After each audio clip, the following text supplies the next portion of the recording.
Misterios al anochecer. Un programa que te interna en lo mejor de los enigmas, en los hechos misteriosos, la cultura y la buena música. Misterios al anochecer.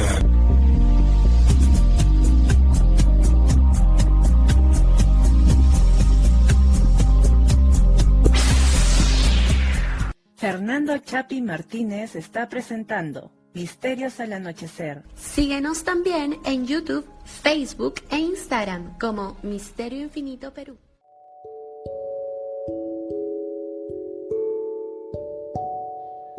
Continuamos con Misterios al Anochecer y así como tenemos entrevistas a quienes tienen mucho que decirnos respecto a los enigmas, pero también a otras cuestiones del alma humana, ¿no?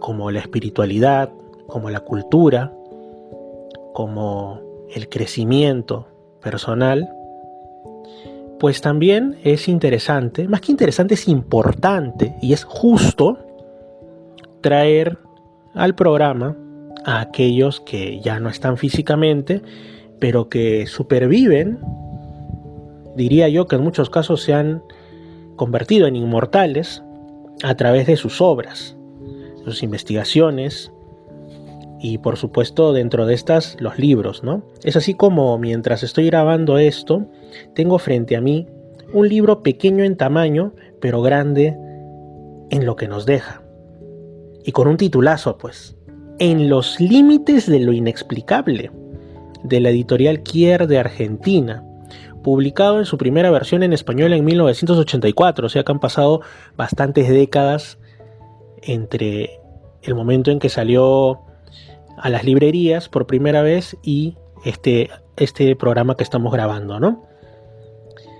El autor pues fue el profesor Juan Rocha de Acevedo y como digo es un libro que no es excesivamente grande, tiene varios capítulos, la mayoría de ellos bastante cortos, pero en los cuales, al igual que en otras obras, el autor pues nos narra sus encuentros, los testimonios, sus puntos de vista y sus investigaciones respecto a fenómenos ligados posiblemente a aspectos, a rincones desconocidos de la mente humana, los denominados fenómenos parapsicológicos, capacidades como la telepatía, la telequinesis, el desdoblamiento, los estados de trance y de éxtasis genuinos, entre muchos otros, pues se dan cita justamente en este libro. Pero cualquiera de los que yo les he mencionado, o también las premoniciones, son cosas que todos pues más o menos los tenemos en la mente en el sentido de que nos suenan, ¿no? Que aún a día de hoy, tantas décadas después, hay gente que afirma que puede prever el futuro, o hay otros que también cuentan algún sueño premonitorio o alguna historia en la que por ahí pues hubo algún factor que podía achacarse a la telepatía. Todo esto lo sabemos, ha quedado dentro del diálogo popular. Pero hay otros fenómenos que eran pues un boom, eran los que causaban asombro e interés e investigación en esa época en la que estaba pues en pleno apogeo el asunto de la mediumnidad, ¿no? Estamos hablando del siglo XIX y también inicios del siglo XX. Dentro de ellos estaba, por ejemplo, el fenómeno de la fotogénesis. Bueno, fotogénesis, si lo agarramos por el tema etimológico, es evidente que nos habla de fotos, luz, y génesis, producción, o sea, creación de luz, desde el griego. Pero a lo que hace referencia es, según el autor, a la capacidad que tendrían algunos seres humanos de, en determinados momentos, por la causa que fuera, indeterminada aún definitivamente por la ciencia, de producir luz, destellos. Y bueno, lo que el autor también menciona es que no hay que confundirlos con los destellos naturales, ¿no? O sea, hay animales que tienen la capacidad de producir luz. Todos hemos visto alguna vez una luciérnaga en el campo. Sabemos que existen pues seres de las profundidades marinas, digamos de las zonas abisales, que también producen bioluminiscencia y que incluso cuando están ya en los últimos estadios de la vida ascienden hacia la superficie y pueden causar alguna confusión o algún avistamiento curioso, ¿no? Incluso también hay algas, hay hongos, hay plancton inclusive que es bioluminiscente. Entonces, digamos que no es algo que sea extraño dentro del reino animal e incluso vegetal y fungi, porque también hemos hablado de hongos. Pero no se está hablando de esto, sino que no hay una prueba científica de que esto pueda ocurrir en los seres humanos. Y sin embargo, tenemos, por ejemplo, dentro del mundo del arte, que todas las culturas, el cristianismo es lo que tenemos obviamente dentro de nuestra propia cultura, pero también en representaciones digamos, del hinduismo, de la antigua religión persa, incluso de ciertas ramas del Islam, personajes a los que se les representa con una aureola alrededor de la cabeza, ¿no? Alguien puede decir que es una figuración de que es alguien iluminado desde el punto de vista intelectual o espiritual, pero también nos podría hablar del recuerdo de ciertas personas que, ya sea por un avanzado estado de elevación virtuosa o espiritual, llegaban a tener control sobre sus propias células, quién sabe, y emanaban luz de alguna manera. Esto, por supuesto, son especulaciones. Ahora, estamos aprovechando que el programa es Misterios al Anochecer, sumergiéndonos también en los sueños, no de que nos quedemos dormidos, sino la capacidad de soñar, ¿no? En otras realidades posibles, de darle por lo menos un punto de credibilidad a ciertas de estas historias, que algunas pueden ser verdaderas, otras quizá han trajinado por el tiempo siendo alimentadas, condimentadas por distintas cositas que ya las vuelven más una leyenda o un cuento, y bueno, otras no lo son. Entonces, esto a mí me hizo recordar que hace años atrás, no tantos, menos de 10 años, salió una noticia desde el ámbito de la ciencia, ¿no? Cuando habían observado el preciso instante, bajo el instrumental adecuado obviamente, en el que se unen el óvulo y el espermatozoide, es decir, el momento preciso, por más que algunos lo quieran poner en duda porque favorece sus posiciones respecto al inicio de la vida humana y todo este asunto que hay, que va más por lo ideológico, ¿no? Pero el momento en el que se unen el óvulo y el espermatozoide y surge un nuevo ser humano, pues que se producía como un destello, como un brillo, que era obviamente perceptible solo con el instrumental adecuado. Pero hablaban sobre lo simbólico que era esto, ¿no? Era como si la propia naturaleza, como si el propio universo, ya si lo quieren ver así, ¿no? O Dios, pues celebrase ese punto de partida de una nueva existencia humana. Seguramente también pasará lo mismo cuando nacen, digamos, nuestros compañeros del mundo animal, pero bueno, creo que hasta ahora no han observado eso.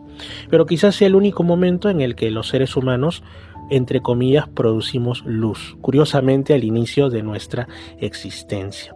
Obviamente cuando en el año 84 escribió esto el profesor Juan Rocha de Acevedo, pues no se sabía, pero él lo que hace referencia es a otros casos de personas que se hacen llamar mediums y que en esos tiempos y antes pues hacían truquitos, ¿no? Porque hay que hablar de todo en el programa, no solo hay que hablar de los casos que supuestamente son reales, sino también cómo es que dentro del mundo del misterio hay farsas, y algunas son farsas muy bien elaboradas, ¿no? Incluso poniendo en riesgo la salud y la vida de las propias personas que se empeñan en quizá llamar la atención o quién sabe tener sus minutos de fama en esto. Lo que nos cuenta el doctor Rocha de Acevedo es que hubo un caso que estaba causando sensación a inicios del siglo XX, hace prácticamente 100 años exactos, ¿no? Porque esto es del año 1922, cuando iniciaron a investigar a Pasquale Erto, un medium de Nápoles, de Italia, que se aseguraba que podía producir luz con su cuerpo en medio de una estancia totalmente a oscuras. La gente obviamente pagaba por ver, se sorprendían, lo veían como, nunca mejor dicho, una especie de iluminado, ¿no? Y bueno, entonces lo primero que podía pensarse es que quizás se trataba de un fenómeno relacionado a la electricidad estática, ¿no? Creo que todos en algún viaje quizá hemos ido a algún punto, sobre todo de gran altura, en donde pues hay bastante electricidad en el ambiente por ya sea nubes cargadas de tormenta o algo así, y de pronto cuando uno sacude las frazadas, las sábanas, las toallas o el propio cuerpo, salen chispitas, ¿no? Y la primera vez que a uno le pasa se puede un poco como que asustar, pero después te das cuenta que es un fenómeno plenamente natural, no hay nada raro ahí. Sin embargo, no. Pascual Herto tenía 27 años en 1922 y ya estaba causando sensación en Nápoles. Así que llegó el doctor Luigi Romolo Sanguinetti, italiano también, quien nos describe cómo es que ocurrían las cosas. Dice así: el propio Pasquale Erto, el medium, exigía que lo sometiesen al control más estricto, más completo. Le hacían un examen somático practicado sobre su cuerpo desnudo, con exploración del recto, la uretra, la boca, la nariz, las orejas, los cabellos, etc., para garantizar que no llevaba ni sobre sí ni dentro de sí ningún material que le permitiese hacer truco alguno. Se le hicieron radiografías. Se le vestía con un traje pegado, cortado a la medida, cuyas aberturas se cosían, o sea, prácticamente se le ponía una camisa de fuerza. La cabeza del supuesto medium era envuelta con un velo que se le cosía al cuello de esa camisa, y en las manos se le colocaban guantes de boxeo atados y cosidos, también a los puños de esa camisa. Y observándolo estaban 4 ilusionistas, siempre presentes. Cuando hablamos de ilusionistas estamos hablando de estas personas, estos profesionales que conocen aquellos trucos para, digamos, hacer estos actos de supuesta magia, que son muy valorados y algunos muy sorprendentes, porque te hacen ver, o sea, como dicen, ¿no?, la mano más rápida que la vista, ¿no? O sea, mueven esto, el otro y aquello, y tú piensas que efectivamente han desaparecido un objeto o han aparecido de la nada otro. Y en realidad es simplemente una técnica muy refinada y es todo un arte. Entonces a 4 de estos ilusionistas expertos se lo ponían frente de él para prevenir que pueda haber algún truco, y si es que lo hay, pues inmediatamente desbaratarlo.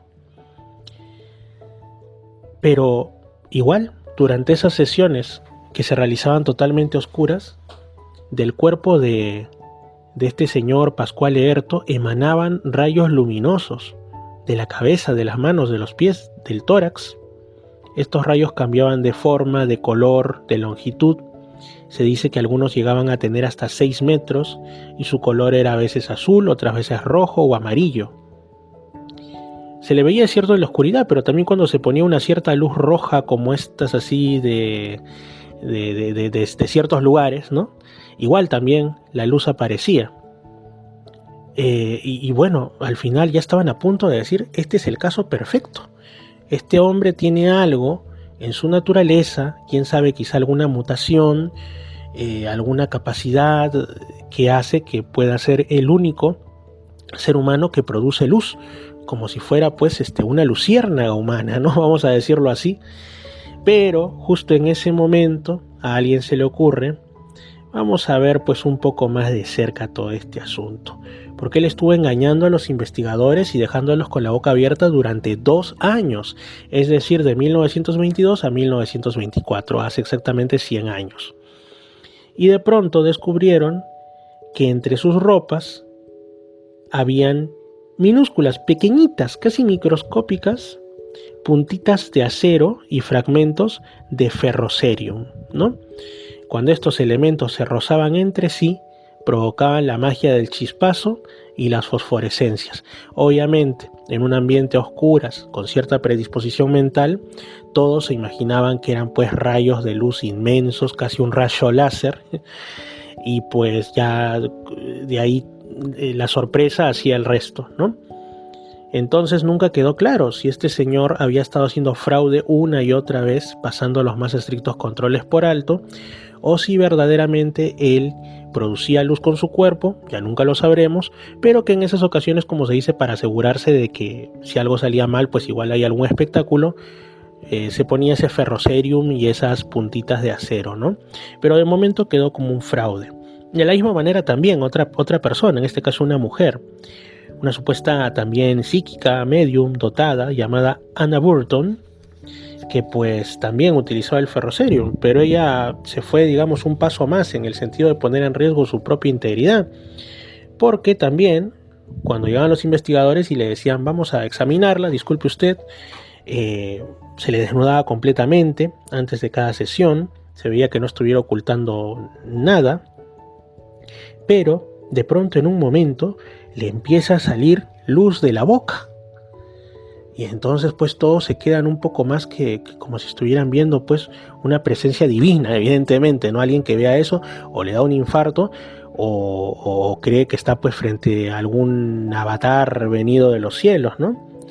Pero como hay que mostrar calma, ya sea que veas un supuesto ovni, un supuesto fantasma o lo que sea, lo menos lógico que hay que hacer es pues ponerse en total emoción y gritar que esto es un milagro, o como yo he visto personas muy cerca a mí gritar un ovni, no, eso no se hace. Lo que se ha de hacer es pues conducirse con la tranquilidad y la calma del caso. Entonces, antes de gritar victoria, le pidieron pues que abra la boca, y dentro de su boca lo que tenía era que se había puesto ferrocerium, esta sustancia que produce con ciertos contactos luz, en la saliva.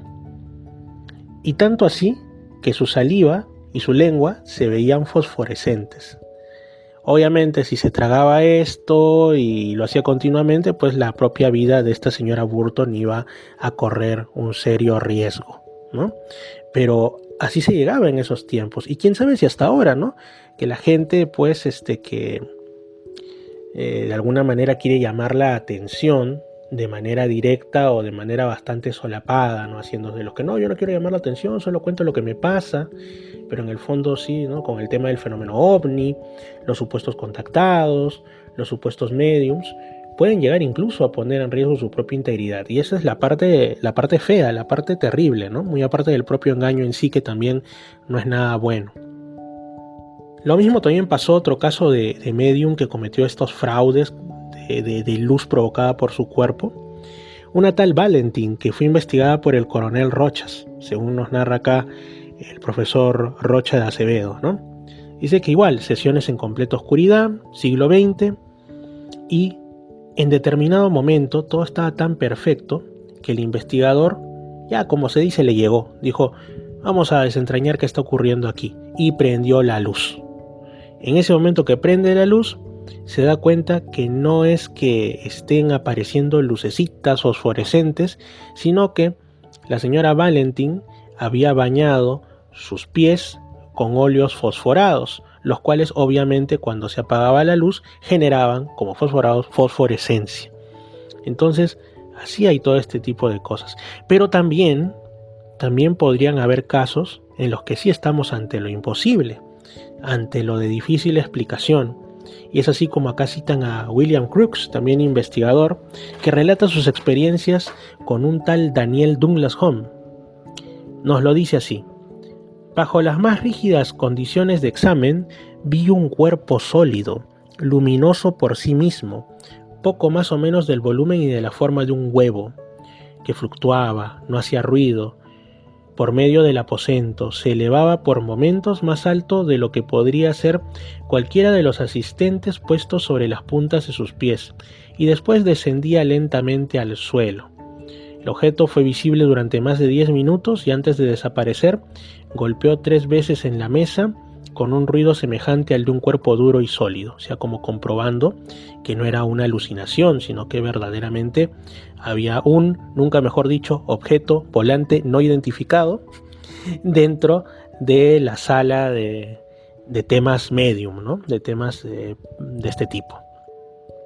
Y el medium en ese momento estaba pues tendido en un sofá, parecía estar totalmente inmóvil, quieto, insensible, y de pronto William Crookes dice que vio unos puntos luminosos que aparecieron y saltaban de un lado a otro y empezaron como a reposar sobre la cabeza de distintas personas. Él siente que tuvo respuestas a preguntas que estaba formulando y estas se desarrollaban por medio de destellos de luz brillante que se producían delante de su propio rostro y en cierto número de veces que él había prefijado, o sea, algo así como lo que hacen en ciertas prácticas, ¿no? De que si hay alguien que está aquí, dé un golpe, ¿no? La típica de las mesas de mediums que sale hasta en películas y todo, pero él seguramente había dicho, si tal cosa es cierta, que hayan 3 pulsaciones de luz. Bueno, entonces él dice que estas luces tenían comportamiento inteligente y respondían a sus preguntas. Y entonces en ese momento dice que empezaron a saltar chispas que iban de la mesa hasta el techo y que era realmente una cosa sorprendente. Que él se estuvo comunicando con estas luces en realidad, ¿no? Por eso es que no se puede decir que todo caso que tenga que ver con asuntos del misterio es verdadero, pero tampoco todos son falsos. En este asunto hemos hablado, pues, nos lo narra aquí el profesor Rocha de Acevedo, de farsantes, gente que supuestamente provocaba luz con sus cuerpos, pero era todo un truco, era una mentira. Pero este último caso de William Crookes nos hace ver que al parecer algunas personas sí tienen ciertas capacidades, ¿no? Y es que del mismo modo, el profesor Alfredo Moacir Uchoa relata una de sus experiencias con un medium también llamado Nelson Rocha. Él nos dice, hecha la oscuridad, se obtienen impresionantes fenómenos luminosos, pequeños focos de luz ya como si fuesen rosas blancas iluminadas, luces brillantes, otras tenues, con varias tonalidades de colores, o quizá una luz apenas en evolución serena en el ambiente, otras con rapidez increíble, trazando simples curvas o formando trayectorias más complejas, amplios destellos que iluminan todo el recinto con intensidad que van desde la discreta, como si estuviese velada, hasta el máximo deslumbramiento. Todo eso al final constituye un conjunto impresionante de manifestaciones difíciles, si no acaso imposibles de explicar en el aspecto habitual al que estamos acostumbrados a ver igualmente y mejor aún en el aspecto que la física o la química nos pueda ofrecer en ese sentido. Eusapia Paladino también presenció este fenómeno de fotogénesis en diversas oportunidades. En el año 1901, la Asociación Científica Minerva de Génova, Italia, realizó 2 series de 10 y de 5 sesiones respectivamente. En la segunda serie, más precisamente en la 14ª sesión, fue posible observar este fenómeno en la señora Eusapia Paladino, que hemos mencionado. Todos los asistentes, científicos principalmente, pudieron ver una gran cantidad de pequeñas luces o llamitas de fuego sobre sus cabezas. La distancia a la que se encontraban de la señora Eusapia hizo presumir que no podía haber ningún fraude, porque en algunos casos estaban hasta separados por 3 metros o más. El fenómeno entonces parecía ser verdadero. Estas luces además parecían estar dotadas de rápidos movimientos, iban de aquí para allá. Y según el director del Instituto Químico de la Universidad de Génova, Guido Pellizzari, que asistió a esas sesiones, mencionó: dichas luces no pueden ser ni de fósforo, ni de sales de bario, ni de otro cuerpo alguno de la química mineral conocida. Pero se sabe que en otras ocasiones la señora Eusapia Paladino también realizó fraudes, ya que sí encontraron ferrocerium en la sala de sesiones. Es decir, que como todo en la vida, las cosas no siempre son blancas o negras, no siempre son positivas o negativas, sino que hay personas que posiblemente en ocasiones tienen capacidades que desafían las explicaciones comunes, pero en otras, quizá para dejarse llevar por, digamos, la espectacularidad o el sensacionalismo, pues sí cometen algunos fraudes. Pero eso no significa que los fenómenos extraños no existan, al menos en ciertos casos, ¿no? Otro caso de supuestos seres humanos que producían luz con sus cuerpos es el de la denominada como mujer luminosa de Pirano. Era una mujer que estaba internada en el hospital de Pirano, justamente, en la antigua provincia italiana de Pola, que pues esta señora estaba pasando por un cuadro de tuberculosis y de pronto de su tórax se desprendía una especie como de relámpago, un relámpago que duraba unos 3 a 4 segundos, pero que era lo suficientemente potente como para iluminar un tubo de Heisler a aproximadamente medio metro de distancia.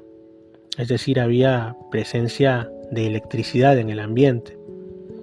El doctor Proti de la Universidad de Padua, que estudió el caso en ese momento, como digo, inicios del siglo XX, dijo que el poder irradiante de su sangre, es decir, el poder prácticamente eléctrico de la sangre de esta persona, era 3 veces superior al normal.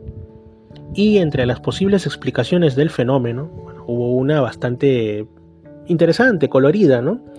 Dicen que esta señora pues tenía una religiosidad bastante elevada y practicaba prolongados ayunos, en este caso el ayuno de la Cuaresma.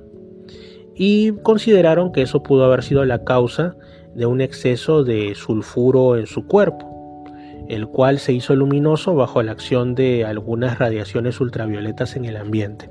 A veces es cierto que la ciencia, y no es de ahorita, sino incluso la de hace 100 o 120, 150 años, como que trata de buscar por ahí todos los recovecos para que todo quede calzado, así sea apretado y medio salido, pero que esté ahí antes de decir que alguna cuestión pues definitivamente está fuera de su marco actual de alcance, ¿no? Que no se puede explicar plenamente.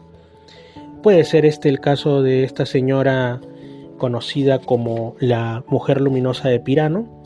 Bueno, es otra de esas cosas que solo han quedado pues, como digo, en antiguos libros, en antiguas investigaciones, pero que a no ser que aparezca un caso similar y que sea explicado, que sea mejor dicho investigado por los científicos actuales, pues va a quedar simplemente como una anécdota del pasado y nada más.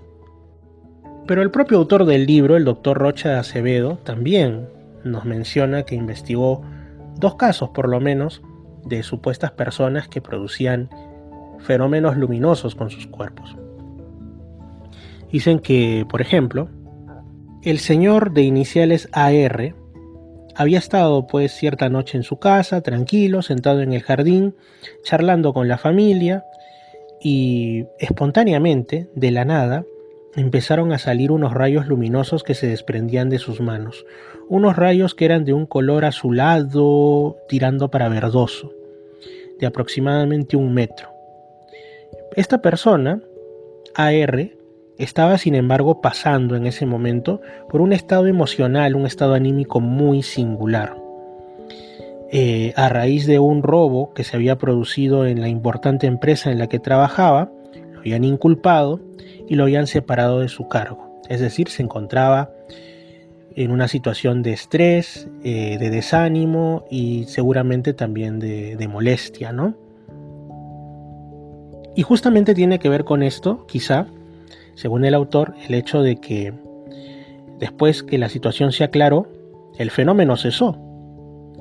Fueron frecuentes las veces en las que se produjeron estas como descargas lumínicas por parte de AR, todas de forma espontánea. Él no las buscaba ni seguía alguna técnica para producirlas. Dicen que esto duró 45 días y la emisión de rayos luminosos duraba solo algunos segundos, pero eran observados prácticamente a diario y en más de una ocasión cada día. El doctor Rocha de Acevedo examinaba las manos del sujeto para ver si había ahí algún truco, alguna sustancia, algo, pero comprobaba que estaban completamente limpias y además completamente frías, al punto que hasta estaban por debajo de la temperatura de una mano usual, estaban prácticamente heladas. Así que este caso permaneció sin explicación. Y otro que investigó también el autor es el de la señorita de iniciales EF, cuyos familiares estaban asustados porque decían que la chica, la joven, emitía globos luminosos desde su cabeza, a la par que todo su cuerpo empezaba a temblar. Así que, haciendo una investigación sobre sus circunstancias, el doctor Rocha de Acevedo llegó a la conclusión de que ella estaba pasando por un estado de profunda alteración nerviosa debido a temas sentimentales. Había roto la relación con su novio cuando estaban próximos a contraer matrimonio. Entonces, el doctor Rocha de Acevedo le explicó a sus familiares que desde su punto de vista se trataba de un fenómeno que estaba en estudio por la ciencia y que desaparecería una vez la paciente superara la situación. Pero era espectacular, porque el tamaño y el color de los globos lumínicos que salían de la cabeza de esta persona era variable desde medio centímetro de diámetro hasta 2 centímetros y de muchos colores: blanco, amarillo, naranja, azul, violeta y verde. Salían como de su cabeza y se desvanecían de inmediato. Cada una de estas manifestaciones, por así llamarlas, duraba en su conjunto un par de minutos. Las emisiones eran más intensas en momentos en que pasaba algún suceso, algún hecho, algún recuerdo, y la señorita se ponía más nerviosa, más alterada. Fue posible observar este fenómeno varias veces al día durante los próximos 5 meses, y al cabo de ese tiempo la señorita EF inició nuevas actividades que le ayudaron a ir superando la crisis emocional, a distraerse, y poco a poco el fenómeno fue haciéndose más espaciado hasta que desapareció completamente. Esto también nos habla, por supuesto, de cómo, ya sea de manera buscada o totalmente sin intención, la mente puede causar concreciones en la materia, ¿no? Justo hace rato les mencioné así rápidamente al vuelo: telepatía, telequinesis, ¿no? Cómo la mente puede de alguna manera salir, por decir así, de la cajita que representa el cuerpo humano y pues comunicarse quizá con otros seres humanos, con otras mentes en el caso de la telepatía, o mover objetos como en el caso de la telequinesis, y quién sabe si también estos casos últimos que hemos narrado nos hablan de personas que cuando están presas de algún fuerte estrés o alguna cuestión, como se habla, por ejemplo, cuando nos referimos al poltergeist, ¿no? Que muchos dicen no se trata de un espíritu juguetón ni de nada que esté en una casa, sino que hay alguien en la familia, generalmente jóvenes o adolescentes, que están pasando por algún momento particularmente duro de crisis, y es como que ellos, sin saberlo, producen estos fenómenos, ¿no? Entonces, algo así podría ser lo que ocurrió en los casos de estas personas, estudiadas ya hace varias décadas en el libro En los límites de lo inexplicable del doctor Juan Rocha, el profesor Juan Rocha de Acevedo. Por esto siempre, amigos, es importante no solo centrarnos en el hoy de los misterios, sino también ir hacia atrás, pero no como quien dice para descubrir solamente cosas y tomarlas como curiosidades, sino para tener una mayor visión, una mayor amplitud de miras respecto al mundo, no solamente de los misterios y de los enigmas, sino al mundo en general, porque uno nunca sabe cuándo se va a topar con algo que no pueda explicar dentro de su vida cotidiana, o que te van a contar un caso las personas con las que te cruzas en los distintos ámbitos de la vida. Así es, amigos. Soy Fernando Chapi Martínez. Muchas gracias por estar aquí en Misterios al Anochecer, ya sea que estén a través de Radio Arequipa Internacional, de Estación Lamas 96.3, de Imperial 2 99.5 en Lima Sur, o de Edenex. Es la radio del misterio, y de Misterio Infinito Perú en YouTube. Un fuerte abrazo y nos escuchamos en la siguiente edición, Dios mediante. Saludos. Fernando Chapi Martínez está presentando Misterios al Anochecer. Síguenos también en YouTube, Facebook e Instagram como Misterio Infinito Perú. Misterios al Anochecer, un programa que te interna en lo mejor de los enigmas, en los hechos misteriosos, la cultura y la buena música. Misterios al Anochecer.